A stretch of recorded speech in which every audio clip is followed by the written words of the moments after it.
I was created to lead Omnics into war. But all I have ever wanted is a better life for my people. The fact that we exist is a miracle unto itself. Ramattra is a complex character. He represents the central conflict in the Overwatch universe and is a key character taking central stage in the stories of many different characters. But what about Ramattra himself? Ramattra is, in himself, a conflict between two different ideologies. His programming, which tells him that he's a machine made to kill, made to lead Omnics into war. But what he learned under his master Mundada tells him that he should make a better future for all Omnics through peace. So let's go through his story and find out how the leader of Null Sector became the Omnic he is today. Ramattra was created as a Ravager-class Omnic by the god program Anubis during the Omnic Crisis. As he states in his origin story, his class was made to lead Omnics into war as military leaders, but all he's ever wanted is a better life for his people. So once the war was over, this is what he set out to do. He studied at the Shambali Monastery under Mundada, where he also met Zenyatta. Ramattra and Zenyatta quickly became close as brothers, and studied, lived, and worked together. But as Zenyatta followed closer in Mundada's footsteps, Ramattra became dissatisfied. He saw his people dying in front of him, and he could no longer bear it. He set out to change the world, but this time in the way he saw fit, in the crossfire. Ramattra watched as Omnics worldwide denounced him, but despite his anger, he kept forward. His friends, however, could no longer stand with him due to his growing radicalism. He grew angry, bitter, and distant. He believed himself fully right and just. And after the uprising, he and his forces disappeared into the shadows, and the terrorist organization Talon took the spotlight. We, the players, learned of Ramattra's existence at the end of the Storm Rising event, where a meeting with Doomfist introduced the character. It seems Ramattra has grown desperate in the time since the uprising, and perhaps doesn't know of Talon's involvement with his master's death. He takes up Doomfist on the offer to assist him in his quest to liberate Omnics, and Null Sector was a force to be reckoned with again. Across the world, from Paris to Busan, Null Sector began to attack. Ramattra's story shows us the major contradiction in his character.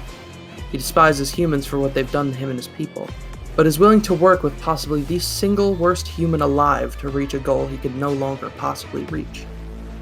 Ramattra is clearly not as all-knowing as he seems, but he is in no way dumb. He's been completely hardened by the world around him, to the point where it seems as though he'll listen to no one but himself. This remains to be seen, however, as we know he will speak with Zenyatta during the story mode, being the first time they'll interact since he left the monastery. Ramattra shares the same design influences as Zenyatta, sporting the look of the Shambali monks but with notable changes. Due to his class as a Ravager Omnic, he's taller in stature, wider, and stronger.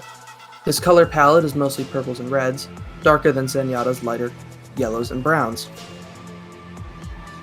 Ramattra is always grounded, and Zenyatta is always floating. Both utilize the powers they accrued through training at the monastery, but in very different ways. Ramattra makes use of a Void Accelerator, and to be completely honest, I have no idea what that is. But it seems to be a tool in direct opposition to Zenyatta. Zenyatta uses multiple different orbs with the power to harm and heal, creating a harmony through destruction. Zenyatta's main character trait and design philosophy surrounds that word, harmony.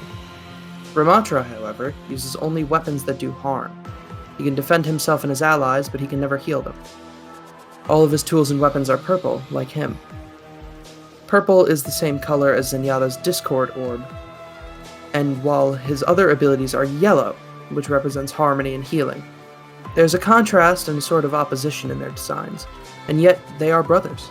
They were not created together and only knew each other for a very brief time in their lives. But in that time, they became so close despite their differing paths. Ramattra's interactions in the game show his softer side, taking away the sort of mythology presented in his origin and short stories. He has calm conversations with Bastion and Zenyatta, chastises Echo for her constant copying, and does not take well to jokes by Sombra. But he's not always positive with Omnics and hateful towards humans. He argues with Orisa and Genji, despite Orisa being a protector and Genji his brother's protege. He takes kindly to Baptiste and respects Hanzo's choice of weapon, but he is not blindly hateful or blindly trusting. Even to Doomfist, he reprimands his constant scheming and calls him weak upon elimination. All in all, Ramattra stands as a central character in the lore of Overwatch, and what we've seen of him already gives such an insight into his character. His design, his voice lines, and his lore, all of it tying directly into him, making him easily my favorite release since Orisa way back in Overwatch 1. I hope we continue to see him grow and change, and maybe even change his ways come the PvE campaign in Overwatch 2. If you'd like me to cover another character, please leave it in the comments. Otherwise, like the video, subscribe to the channel, and if you want more from me, you can always visit FeddySWIM for content from me and my friends. I would just like to take a second before the video ends here to just kind of express a little bit of gratitude, I guess. Mostly for the support on FeddySWIM, as, you know, me and my friends put a lot of work into those videos, and we honestly didn't really expect it to go anywhere. And I mean, like, despite really only 100 views, a parody channel, and lots of issues with copyright, we kind of see that as a success. That's more than we've had before, and I just personally would like to express my gratitude for that. Like I said before, if you'd like to see any more videos like this, talking about Overwatch characters, or really any other video game or media-based characters, I would love to take a look into it.